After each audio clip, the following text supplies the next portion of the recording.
All right, everybody. We have Dr. Baruah, excellent cardiothoracic radiologist from the Medical College of Wisconsin. He's an assistant professor.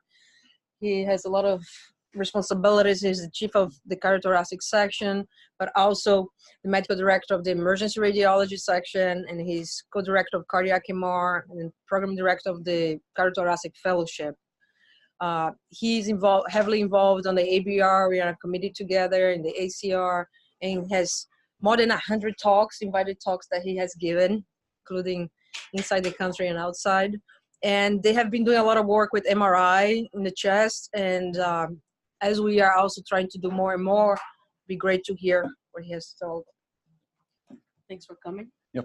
Thank you, Isabel, for the introduction and inviting me for the talk. And once Isabel was at MCW and we were looking at stuffs that we do, and she thought that it will be relevant for presenting out here. So what I will try to incorporate is our experience and current literature in and lung cancer imaging with MRI. This is my disclosure. This is probably not relevant to today's topic of presentation.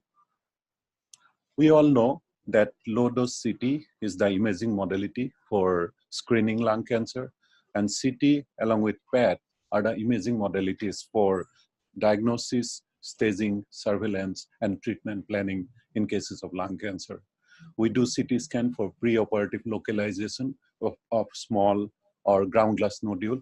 We do CT and PET for preparing for radiotherapy. MRI is not routinely used for lung cancer imaging, and the present day, the most common indications for MR in lung cancers are superior sulcus tumors, and when there is a question of involvement of the spinal cord or spinal canal. However, there is a growing role of MRI in current literature in lung cancer imaging or management because of development of rapid and faster sequences, and also improving contrast resolution. So I'll talk about different MRI sequences and advances on MRI sequences and current role of MRI in nodule detection and possible screening in the future, current roles in staging and treatment response, and also for treatment planning. So we actually started doing lung MRI in our institute for treatment planning purpose, for radiotherapy planning purpose, and we saw really good we had really good experience with MRI detecting some of the features. Then we incorporated MRI in our practice, and sometimes to answer some of the questions that we come up with CT or PET CT, we do MRI and able to answer in some situations the questions, whether it is malignant or other stuffs.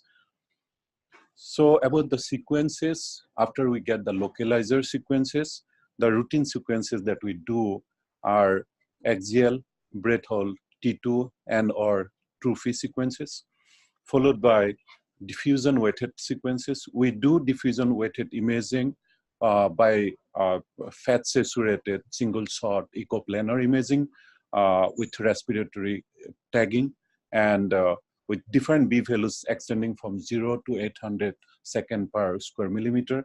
We apply gradients in 3 diffusion sensitive orthogonal planes. Following DWI, we do axial and coronal 3D MRI imaging, pre and post contrast. And once we get the MRI images, we take regular fat saturated axial and coronal post contrast 3D images. So these are the basic sequences we do in most of our lung cancer patients. In patients with superior sulcus tumors, we do MR neurography, either axial or coronal images. We do a special DWI sequence for MR neurography, but you can also do thin slice heavily T2-weighted images for MR neurography. Dynamic contrast enhanced imaging is one of the modality described in current literature with significant role for imaging lung cancer if you can do it properly. And the technique that has been used and that we are trying to use in our institute is a breath hold axial T1 fat suppressed dynamic sequence. Depending upon your scanner, you will have different names, and this is we have the LEVA sequence that we do. And initially, we do a non-contrast mask image followed by contrast injection, and then we acquire the first image at around 5 seconds, followed by every 10-second increment for 15 to 18 phases, depending on patient's breath hold capability. We use gadobutrol in our institute, around 2.5 milliliter per second with 15 milliliter saline plus. A few of the parameters that we look at when we do dynamic contrast enhanced imaging are contrast enhancement ratio.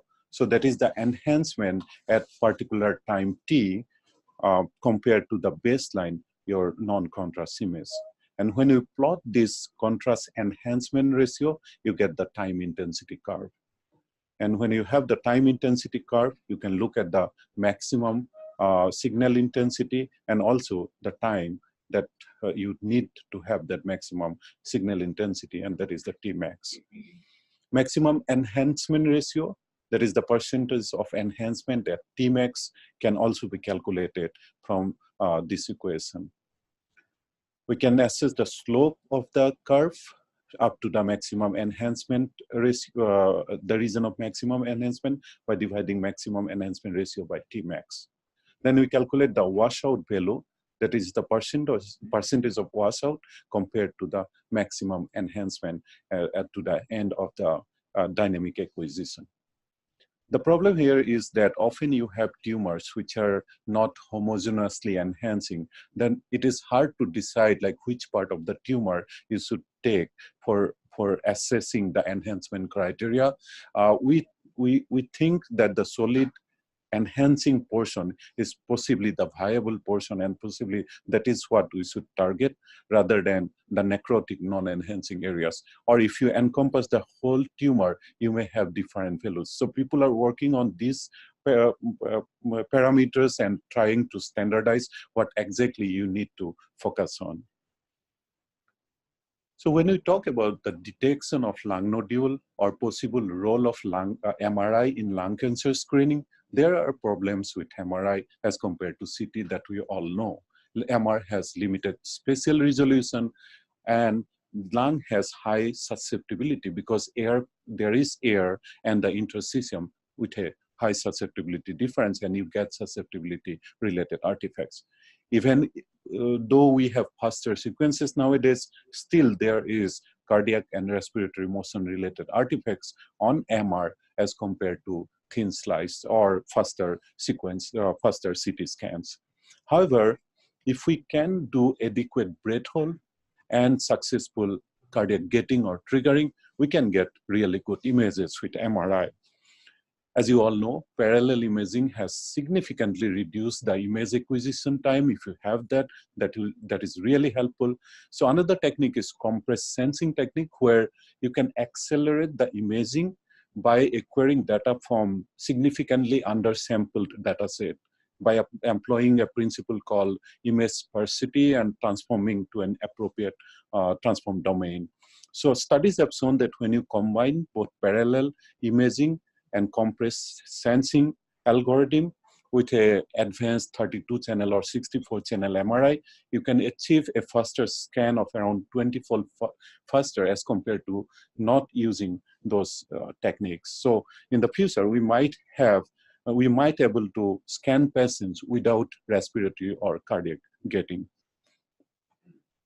So CT is the modality for detecting or characterizing lung nodule. It is very sensitive and is the current standard for detection of lung nodules. But when we look at the literature, MRI also has a good sensitivity for detecting lung nodules between 5 to 11 millimeter. The sensitivity is around 85 to 95%. This is an interesting study that I came across that compared non-contrast MRI with thin slice CT for detection of lung nodules and characterizing those lung nodules. They included around 161 patients with 200 lung nodules, and they found that CT detected lung nodules in a significantly greater numbers as compared to MRI. But the main observation was that detection of MRI for malignant nodules, including adenocarcinoma lesion, was similar or comparable to thin section CT, it was not significantly different. So there may be a role of detection of malignant nodules, and that is important when we enroll patients for lung cancer screening. This is another study where they looked at the sensitivity of MRI, non-contrast HEST sequences. You can see with nodule less than 3 millimeter, it was around 73%. With nodule 3 to 5 millimeter, it was around 86%. With nodule 6 to 10 millimeter, it was around 96%. And with more than 10 millimeter nodule, you detect them around 100% of the time. And this is only using the HEST sequence. So when you use DWI or and also post-contrast imaging, the sensitivity may increase significantly. When you look at the lung nodules, whether it is benign or a malignant nodule, it's very hard to characterize with T1 or T2 weighted imaging, because most of the time those nodules will be low to intermediate in signal intensity on T1 and intermediate to high signal intensity on T2 weighted imaging. With 3 Tesla imaging, we can have higher lesion contrast, we can have higher spatial resolution, and less image blurring with shorter echo trains at high acceleration factors, so then compared to 1.5 Tesla imaging. So 3 Tesla image magnet may be more valuable as compared to 1.5 Tesla when we image the lung nodules. Another promising technique is ultra short echo time MR imaging. In this technique, you can utilize specialized radio frequency pulses along the center out space trajectory, and you decrease the echo time. When you decrease the echo time, you need less time to image, so you have less motion related artifacts. And this is good for imaging lung parenchyma, because lung has a T2 value of around 80 millisecond and T2 star of around 0.3 to 5 millisecond because of high susceptibility. As because MRI doesn't have good spatial resolution, a morphologic criteria described with MRI is no way better than the CT. However, there are a few things where MRI can be helpful, like signal property and enhancement may aid in the diagnosis of a lesion. In all the dark blood sequences, the vessel will appear dark in signal intensity, thereby helping differentiating from nodules. In CT scan, often we see that smaller nodules or lesions appear similar Hounsfield unit with adjacent vessels. Tumor angiogenesis is one of the important aspects people are looking at nowadays. So with dynamic contrast enhanced imaging, you can look for tumor angiogenesis in lung cancer. This may be a future where you will be able to assess tumor vascularity and also response to anti-angiogenic treatment therapy. This has been well studied and well applied in brain tumor management, and possibly this will be a future in lung tumor management. Currently, from our experience and reviewing the literature, MRI is good with nodules 4 millimeter or larger, and that is important for lung cancer screening, because detecting a nodule less than 4 millimeter may not have the similar significance in a patient where you are looking for metastasis compared to a patient who is enrolled in a lung cancer screening program. You are probably okay to miss a nodule less than 4 millimeter in size in a lung cancer screening program. But these things will need future validation, and we'll have to increase our sensitivity for detection of 4 millimeter nodule or larger, and probably then we can decide what will be the time interval to scan those patients for lung cancer screening program. So there are a few authors who looked at a dynamic MRI characteristic to differentiate malignant versus benign nodules, and they found the sensitivities of around 94 to 100%, specificities of around 70 to 96%, and accuracies of more than 94%.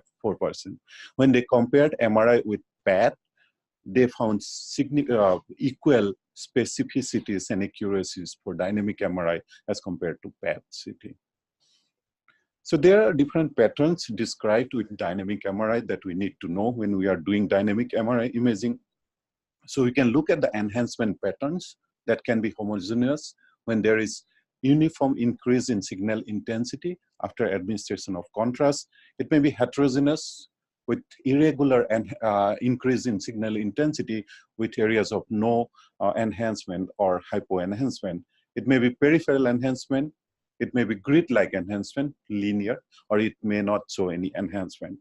There are 4 different types of time intensity curves can be obtained, at least published in this article. So the type A curves are the curve where you see a sharp upstroke followed by a definite washout. Type B curves are upstroke with somewhat obtuse upstroke, and then you see a plateau. And type C curves are the curves where you see slow and incremental upstroke, and type D curves without significant enhancement as compared to the baseline. Studies have shown that the first half of the time intensity curve that measures the maximum enhancement ratio, Tmax, or slope of the curve correlates with tumor angiogenesis, and the second half of the curve that determines the washout value correlates with tumor interstitium. This is a recent publication. They have shown that it is possible to differentiate indeterminate solitary pulmonary lesions by using dynamic contrast enhanced MR imaging and also looking at different diffusion weighted imaging parameters. And they found that plotting the percentage signal intensity, obtaining time intensity curve, and visually looking at that is better than any of the single quantitative method. They found in all their cases of showing type A curve where malignant lesions, no benign lesions showed a type A curve, and no malignant lesions showed type C or D curve. But with any other imaging, like any other imaging, we need to have an indeterminate variety. So this was the curve where both benign and malignant nodules fell. So if you see something like that, you are quite certain that this is a malignant nodule. However, this needs more validation with larger number of cases. They studied around I would say 70 nodules, and so we need larger numbers to validate this. Just to show you an example how lung nodule looks on MRI. So this is a patient who had a lung nodule in the right lower lobe, hot on PET. Patient had a surgery. There was a recurrent nodule, and we can see that in all the MRI sequences. So you see here in the pre and post contrast image, the nodule is mildly enhancing, slight intermediate signal on T2 weighted image, and small hyperintensity on DWI. And if you look carefully, there is a small focus of restricted diffusion. And this nodule showed PET uptake. So coming to the lung cancer staging, before I talk about role of MRI in lung cancer staging, I just want to briefly highlight a few important differences that happen between TNM7 and TNM8. We are so used to TNM7, I thought this is important. I'm not including all the differences. I'll be happy to talk about that if you want, but these are the main differences. So T1, now T1, we have 4 different categories. T1A MI is minimally invasive cancer. T1A is tumor 1 centimeter or less. Tumor T1B is 2 centimeter or less. T1C is 3 centimeter or less. T2A is up to 4.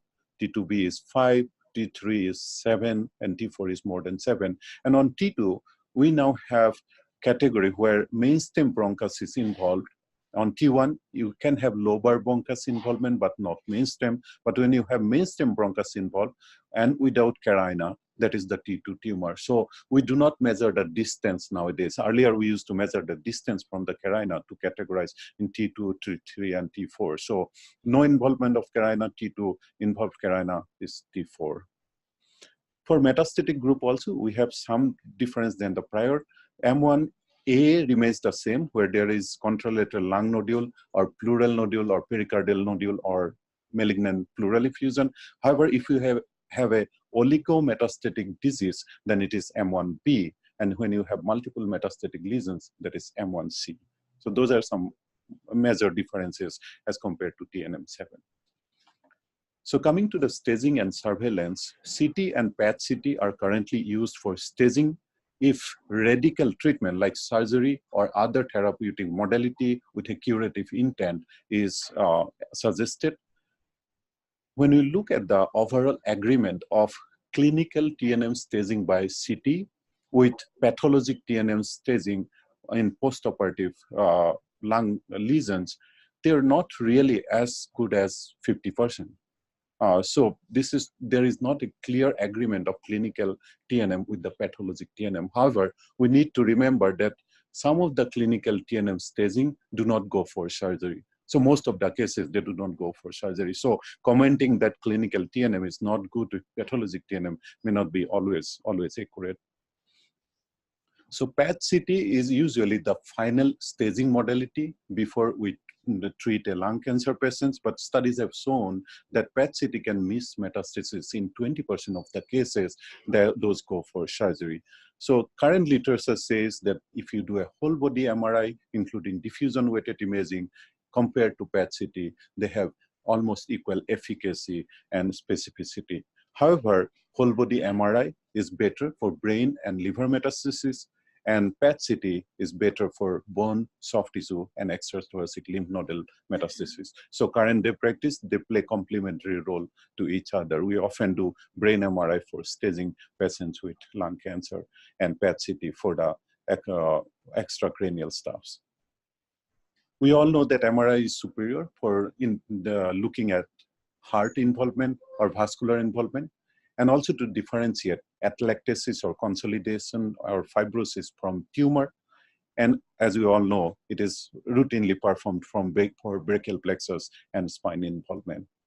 This is an interesting study where they compared non-contrast star sequence with PET-CT for detection of mediastinal lymph node, and they found that star sequence, non-contrast star sequence had better sensitivity and accuracy as compared to the PET-CT, and they concluded PET-CT may not be always better if the lymph node is less than 1 centimeter. And they had described some criteria like thickening of the peripheral cortex of the lymph node, obliteration of fat. So those are the criteria that you can see sometimes without enlarged lymph node, and you can suggest malignant involvement by malignant process. When we compare DWI with PET-CT, there is potential for better prediction of tumor response with DWI as compared to PET-CT before chemoradiation in non-small cell lung cancer. There are a few studies, including this study, that have shown a promising role. DWI with whole body MRI is comparable with PET-CT. And studies have also looked at, researchers have also looked at the ADC value of the tumor, and they have concluded in a few studies that if you have more restricted diffusion, that means decreased ADC value, that may suggest worse response to chemotherapy, but these things need further evaluation, and that may be with the future in lung cancer imaging and also assessing treatment for chemotherapy. The drawback is mucinous cancers, they can show increased ADC, and that may be one problem in lung cancer imaging. Just to show you an example, this is a patient with left perihilar treated tumor with radiotherapy. On follow-up, we saw some increase in thickness. It's hard to differentiate the tumor from radiotherapy. We did DWI, and we see there is increased signal related to the tumor, which shows restricted diffusion, and there is facilitated diffusion in the radiotherapy change. And we can see the enhancement, different enhancement pattern of the tumor and post-artist change, and this was hot on PET. A few words about superior sulcus tumor. So you all know that when you have a tumor in the lung apex, it is very important to understand where it is infiltrating. So involvement of the brachial plexus, subclavian vessels, parietal pleura or subpleural fat, and spine is very important to assess before treating Pancoast tumor. Before I talk about Pancoast tumors, quickly review some important point that we look at on imaging as a radiologist. So the brachial plexus is formed with the root from C5 to T1 with variable contribution from C4 or T2, and those roots unite to form trunks and then divide and form cords. As a radiologist, we look at the scalenus anterior muscle and the scalenus medius muscle. Between them lies the scalene triangle and the brachial plexus. So you see that on the axial T1 and axial T1 weighted image and sagittal T1 weighted image is just superior to the subclavian artery. This is where the brachial plexus lie. If you do an MR neurography, you will see the different parts of the brachial plexus extending from root, trunk, division and cord of the brachial plexus. So this is an interesting case where the patient had post-radiotherapy changes in the left upper lobe, and also presented with sensory symptoms in the left side, treated for lung cancer long time ago. And we saw abnormal signal intensity in the left brachial plexus. So if you see a signal intensity smooth like that, you often think neuritis rather than tumor involvement, and the patient presented with sensory symptoms. And often with the neuritis, you have sensory symptom rather than motor and sensory symptom, as you see with malignancy involvement. So this is a tumor that we saw in the left upper lung with involvement of the chest wall, extending outside the chest wall, hot on PET, and we'll just look at the MR appearance, intermediate to high signal intensity on T2, diffusion restriction on ADC, and then it's heterogeneously enhancing on post-contrast with non-enhancing necrotic areas and involvement of adjacent spinal cord. Another example of a tumor in the left lower lobe with hilar lymph node, which was hot on PET. So signal intensities can vary. That is what I want to show you. So the tumor in this case was variability to hyperintense, and the lymph node was intermediate signal intensity. And it enhances heterogeneity with possible necrotic areas in the tumor. However, the lymph node enhances homogeneously. And you see some variable signal intensity on DWI in that lung lesion with areas of restriction. However, the lymph node is homogeneously hyperintense with restricted diffusion. This patient went for surgery, and it turned out to be adenocarcinoma with hilar lymph node with similar histology for the lymph node. This is a lymph node in the aortopulmonary window region. You see it's nicely on CT, it's intermediate on T2, somewhat it's enhancing on contrast and with restricted diffusion. Another example of a tumor in the right peribronchovascular lower lobe that shows some uptake on PET. You see it somewhat intermediate to high on T2, shows one small focus of restricted diffusion, and it shows variable enhancement. So we sampled this, and this was an adenocarcinoma. So coming to the radiotherapy for lung cancer, in resectable cases, surgery is the treatment of choice for management of lung cancer. In locally advanced inoperable lung cancer, we can do radiotherapy or combined chemoradiation, and studies have shown that increased average median survival of around 21 months with chemotherapy or combined chemoradiation. There are different focused radiation techniques like intensity modulated radiation therapy or stereotactic body radiation. So as because they try to focus a particular area, it is very important for us to give good images so that they can particularly focus and treat an area and avoiding the normal structures. So defining tumor margin that is why really important. And as we all know, CT and FDG PET are the standard, and MRI can help differentiating in certain situations where there is a problem characterizing with CT or FDG PET. And you might question that with FDG PET, you are getting functional information, but functional information can also be achieved with DWI. This is one of the earliest cases that we did DWI imaging for radiotherapy planning. The tumor shows heterogeneous signal intensity with areas of restricted diffusion and some areas of facilitated diffusion, suggesting necrosis. Another one of the earlier cases, the patient had recurrent non-small cell lung cancer, right supraclavicular lymph node, and this was restricted on diffusion. So when you compare DWI for FDG PET for staging, recent literature comparing FDG PET validated similar diagnostic ability in terms of T and N staging of non-small cell lung cancer. A recent study shows agreement between FDG PET and MRI-based gross tumor volume evaluations. And there is a meta-analysis of non-small cell lung cancer have shown accurate results of DWI and FDG PET in mediastinal and hilar staging. So if you do DWI for contouring all those tumors and try to compare that with PET, DWI has advantage because it is a relatively fast sequence and you take shorter study time. You do not have to prepare the patient like you prepare for PET scan. There is no radiation, and in certain places, MRI may be more available as compared to the PET scan, and there may be cost effectiveness. So DWI may become a suitable alternative to FDG PET for radiotherapy planning in patients with non-small cell lung cancer. So this is a patient whom we did only DWI imaging for radiotherapy planning, left perihilar recurrent lesion, hot on PET, and restricted diffusion, and we did contouring according to the DWI image. This was our earlier case, left perihilar post-RT recurrent tumor, not well seen on T2-weighted image, and you can see the tumor and the post-radiation change. And we did contouring, and this patient at around 18 months follow-up is doing well after SBRT treatment.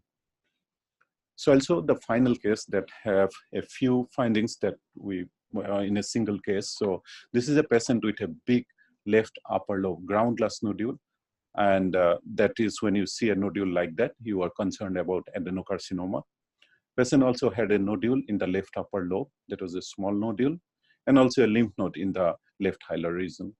Patient went for a PET scan, and the PET scan showed only the lymph node taking uptake, not the ground glass nodule or also the nodule in the left upper lobe.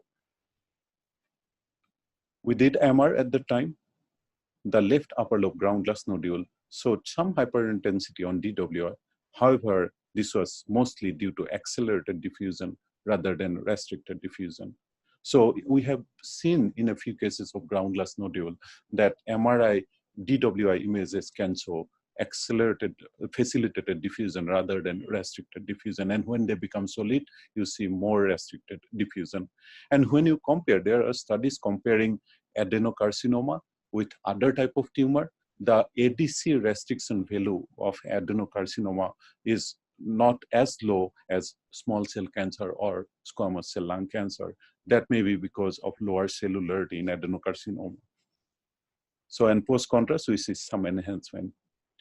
The smaller nodule, which was not seen on PET, can be seen in all the MR sequences. We see it on the T2-weighted image, restricted diffusion, and some enhancement on post-contrast image.